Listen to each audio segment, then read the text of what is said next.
The internet goes absolutely crazy, and understandably so, about the pool scene in episode 3, where James dives into the pool and rescues Ruby. He then gives a death glare to his friend Cyril. I love that scene to bits as well. It's incredibly beautiful, and it's up there with the most tender and angsty moments from the series Meteor Garden or Veronica Mars. But the scene that I think really made me fall hard for these two as a pairing, and also come to actually like the James character, as opposed to just be interested in the character, is the car scene after the pool scene. Until then, for me, he had essentially been following the very standard trope that we've all seen before: the asshole, man, whore, rake, main male character, who's had his wall of defensiveness chipped away by the sassy main female character. He's not particularly likable, and he's still not particularly nuanced. Basically, he's kind of good looking and angry. We'd already seen the scene at the Beaufort collection, which was sweet, and I liked it well enough, but for me, it gave off Pretty Woman Cinderella esque vibes. The giant poster declaration was cluelessly well intended, and I thought that was really sweet.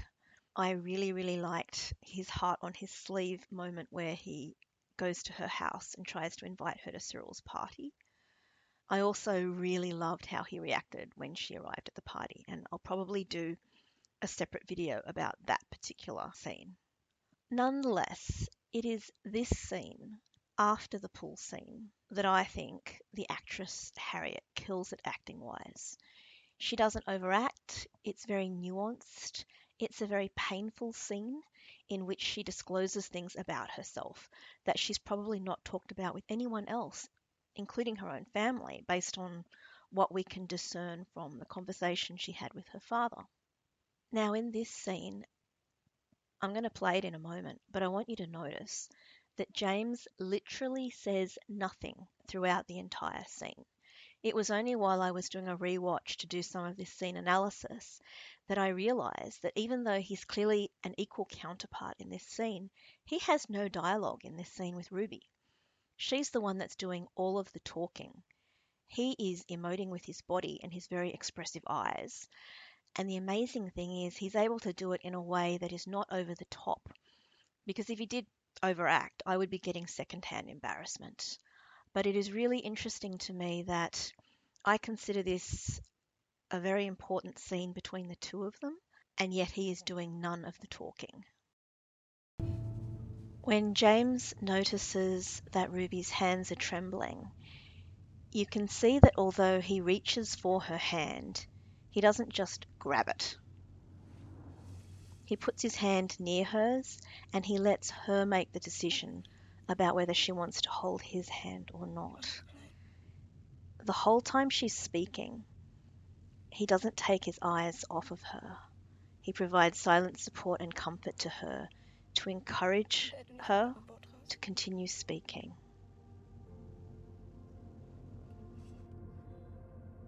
Mein Daddy ist mir ins Wasser gefallen. Ich wollte ihn raus und ich habe das Gleichgewicht verloren.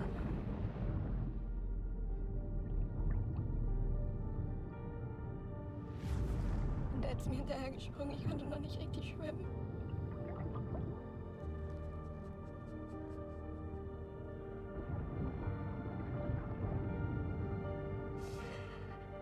Da kam plötzlich das andere Boot. When she starts to make it clear that she feels responsible for things that happened all those years ago, James doesn't try to comfort her with platitudes. He literally doesn't say anything. He just gives the tiniest little shakes of his head, clearly feeling her pain to a very intense degree. The empathy he displays in this wordless acting is incredibly beautiful. And then when Ruby gives a sob and essentially just flings herself into his arms, he accepts this unhesitatingly and just holds her. I love the way he tucks the blanket around her, kisses her hair, strokes her hand. There's warmth and tenderness in every gesture. There's no more hidden agenda or residual antipathy. James has already admitted his feelings to himself. I think back at the lacrosse field in that apology scene, And I think that after this scene, there's honestly no going back for him. To me, it was pretty obvious that James is 100% head over heels in love with Ruby. He wants to protect her from everything, he wants to comfort her, but he literally has no frame of reference for how to do something like this. Soll ich noch eine Runde um den Block drehen, Sir? While Ruby lies asleep in James's arms, we realise that he's had Percy drive around the block a few times because he doesn't want to wake Ruby up. That made my inner teenager scream with shippy glee.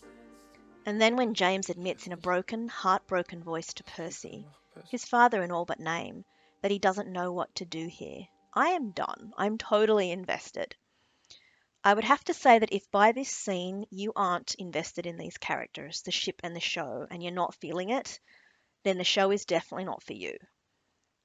But if you do keep watching after this, then strap in for a rocky but very beautiful and heartwarming journey because honestly, after this particular sequence, I was fully committed to the show and I knew that I was going to love it.